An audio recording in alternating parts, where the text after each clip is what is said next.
하나님 말씀 여호수아 8장 10절에서 17절까지의 말씀입니다. 여호수아 8장 10절에서 17절입니다.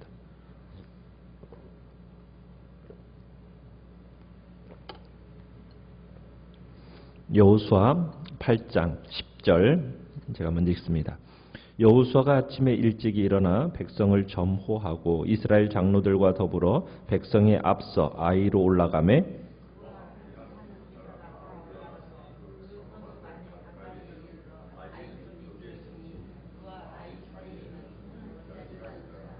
그가 약 5,000명을 택하여 성읍 서쪽 베델과 아이 사이에 매복시키니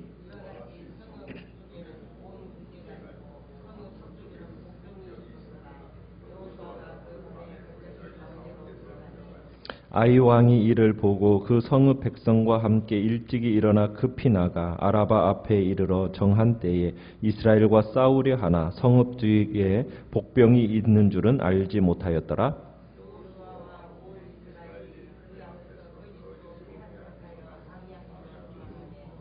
그 성읍에 있는 모든 백성이 그들을 추격하려고 모여 여호수아를 추격하며 유인함을 받아 아이 성읍을 멀리 떠나니 베델에 이스라엘을 따라가지 아니한 자가 하나도 없으며 성문을 열어놓고 이스라엘을 추격하였더라. 아멘. 오늘 말씀의 제목은 약속을 성취하려면이라는 제목으로 말씀을 나눕니다. 하나님께서 여호수아에게 1절에 보면 아이성을 내 손에 넘겨주겠다 이렇게 약속을 하십니다. 그러나 그 약속이 있다고 해서 여호수아는 그 전능하신 하나님의 약속 앞에 결코 요행이나 어떤 기적을 바라면서 안일하게 있지는 않습니다. 2차 아이성 전투를 앞두고 여호수아는 오늘 10절에 보시면은 오히려 아침에 일찍 일어나서 백성들을 점호하는 장면을 우리가 보게 됩니다. 이것은 여호수아가 아이성 전투에 임하기에 앞서서 정말 철저하게 매우 철저히 준비하고 있음을 보게 됩니다. 실제로 정말 그 준비가 철저한데요.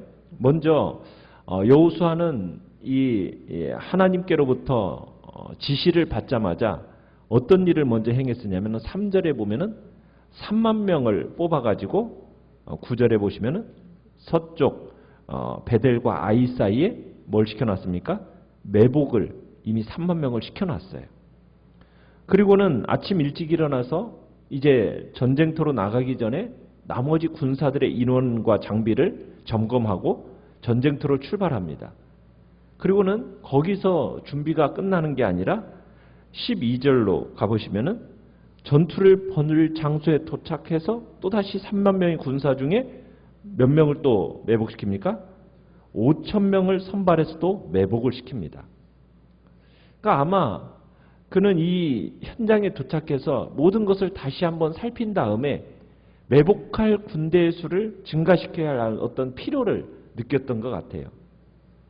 그리고는 이렇게 완벽하게 매복할 준비를 마친 다음에 그 다음에 자신은 또 어떻게 하느냐? 밤에 나머지 군사들을 이끌고서는 아이성 북편의 그 골짜기로 들어갑니다. 그곳에서 또 밤을 새우며 곧 있을 전투에 대비를 하는 거죠. 결국 이 여호수아의 철저한 준비가 아이성 전투를 승리로 이끌게 만듭니다. 물론 하나님께서 승리를 주신다고 약속은 하셨어요. 그죠? 약속하신 전쟁입니다. 그렇다고 해서 여호수아가 하나님의 약속을 믿는다고 해서 그러면 하나님이 뭐 다 해주시겠지 하고서는 안일한 자세로 요행을 바라면서 그렇게 전쟁에 임한 것은 아니라는 겁니다. 오히려 그 하나님의 약속을 성취하기 위해서 거룩한 싸움이었기에 더욱 철저히 최선을 다해 준비하는 여호수아의 모습을 보게 된다는 거예요. 그러니까 이런 철저한 준비가 있었기에 이스라엘은 하나님께서 약속하신 대로 완전한 승리를 거둘 수 있게 되는 겁니다. 신앙 안에서 어떠한 위대한 일을 성취하기 위해서는요, 하나님의 은혜가 먼저 선행이 되어야 됩니다. 이건 물론 하나님의 은혜가 선행이 되어야 돼요. 그런데 하나님의 은혜라는 명분 아래에서 우리의 해야 할 일을 하지 않고 그냥 하나님이 하시겠지 하면서 요행이나 어떤 안일함 속에 빠져 있다면 이것은 우리의 자세가 아니라는 겁니다. 우리의 편에서는 하나님께로부터 받은 약속의 성취를 위해서 우리는 어떻게 해야 되는 거예요? 최선을 다해 기도로 준비하고 또 우리의 준비해야 할 부분들을 성실하게 준비하는 과정이 필요하다는 겁니다. 그런데 우리 한국교회 많은 성도들이 흔히 믿음이라는 명분 아래에서 하나님의 은혜라는 이름 아래 인간 편에서 해야 할 일을 하지 않고 그냥 가만히 있어도 하나님 뭐 다 이루어 주시겠지. 하나님이 뭐 어떻게 보면은 약속하셨으니까 다 해주겠지라는 그런 마음을 가지고 요행을 바라면서 그런 일을 하나님이 일으켜 주시기를 그렇게 착각하는 그런 신앙이 있다라는 거예요. 그건 잘못된 생각입니다. 하나님은 우리를 인간을 로봇이나 어떤 허수아비로 만들지 않으셨어요. 하나님의 형상을 닮은 존재로 하나님이 지으셨습니다. 그렇다면 하나님께서 이를 성취하기 위해서 우리가 하나님께서도 최선을 다하시듯이 우리 역시 최선을 다하고 최선을 다해 준비하는 노력이 있어야 한다는 사실입니다. 믿음이라는 것, 은혜라는 것, 그것을 어떤 기적이나 어떤 요행으로 착각하는 일이 우리는 없게 해야 된다는 겁니다. 오늘 본문에서 어떻게 보면 우리 인간 편에서 최선을 다해 준비할 때 하나님께서 은혜와 축복이 함께 동참되어지는 하나님과 동역하는, 우리는 하나님과 동역하는 자로 하나님이 우리를 부르셨다라는 것을 다시 한번 명심해야 됩니다. 그럴 때 하나님의 은혜와 축복은 우리 가운데서 그 일이 정말 하나님 은혜 안에서 풍성하게 내려지게 되는 겁니다.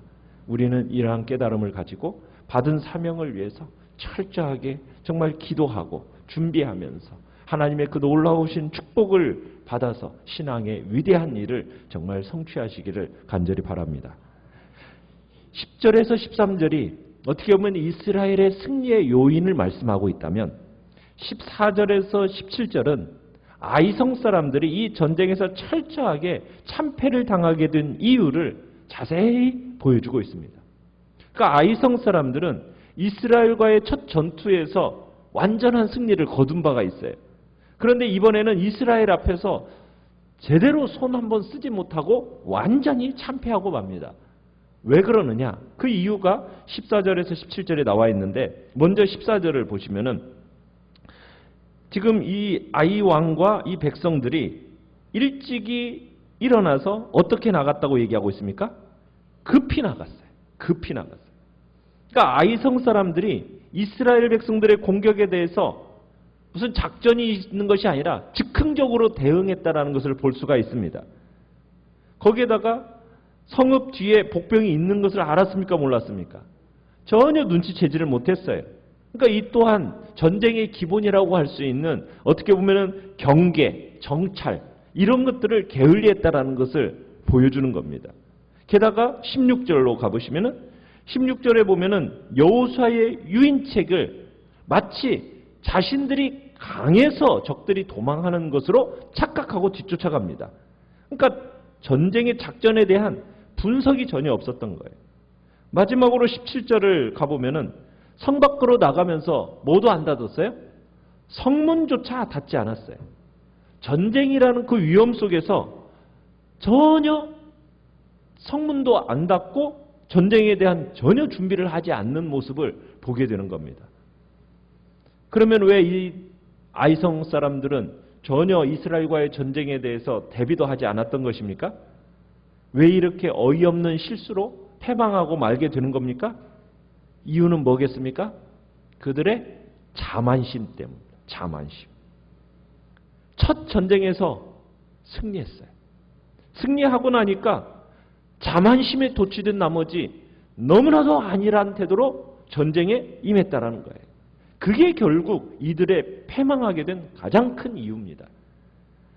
이스라엘 백성들이 너무 강했다기 때문도 아니고 그들의 마음속에 뭐가 있기 때문에 자만심. 이로 인해서 나태함과 안일함이 그들을 죽인 거예요. 일반적으로 사람들이 실패하는 가장 큰 원인도 마찬가지입니다.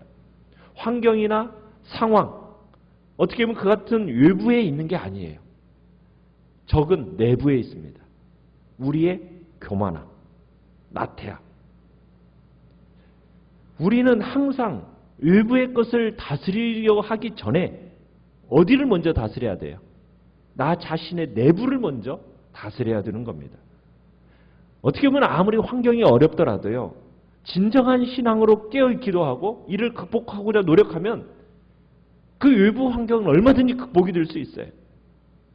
그런데 반대로 아무리 환경이 좋아도요, 정신이 제대로 서 있지 않으면 어떻게 되는 겁니까? 쉽게 무너져 버리는 거예요. 그래서 이 땅을 살아가는 동안 우리가 좀 하나님의 군사로서 영적 전쟁에서 승리하기를 원한다면 먼저 내 자신 속에 교만함과 나태함과 음란함과 부정함과 여러 죄악의 요소들을 제거해야 되는 거예요. 그리고 항상 말씀과 기도로 깨어서 나 자신을 항상 돌아보고 나 자신을 정결케 함으로써 죄악이 나를 지배하지 못하도록 내 속에 있는 악함이 나를 지배하지 못하도록 제어하는 것이 우리에게 있어서 가장 먼저 해야 할 일이라는 겁니다. 그럴 때 이 세상에서의 어떤 역경도 승리할 수 있게 된다는 것을 우리에게 보여주고 있는 것입니다. 오늘 말씀을 생각하면서 하나님께서 우리에게 정말 풍성한 약속을 허락하셨습니다. 그 약속을 우리는 붙들고 우리는 준비하고 철저하게 하나님 앞에서 내가 해야 할 일들을 주님 앞에서 준비하는 자리에 있기를 바랍니다. 약속을 주셨다고 해서 그냥 너무 요행이나 기적이나 어떤 그런 안일함으로 대처한다는 것은 하나님 앞에서 그건 올바른 태도가 아니라는 거죠. 2018년을 우리가 주의 은혜 안에서 여기까지 진행해 시켜주신 하나님 감사하고 우리가 2019년을 우리는 또 철저하게 약속을 딱 붙들고 새 일을 행하실 그 하나님을 기대하면서 준비하고 또 주께서 정말 원하시는 뜻이 무엇인지를 또 다시 분별하면서 내 안에 있는 나태함과 안일함과 내 속에 있는 모든 죄악들은 제거하고 주님 앞에서 또 믿음으로 전진해 나가겠다라는 복된 결단이 오늘 한 날 있기를 간절히 축원합니다. 오늘 말씀을 제가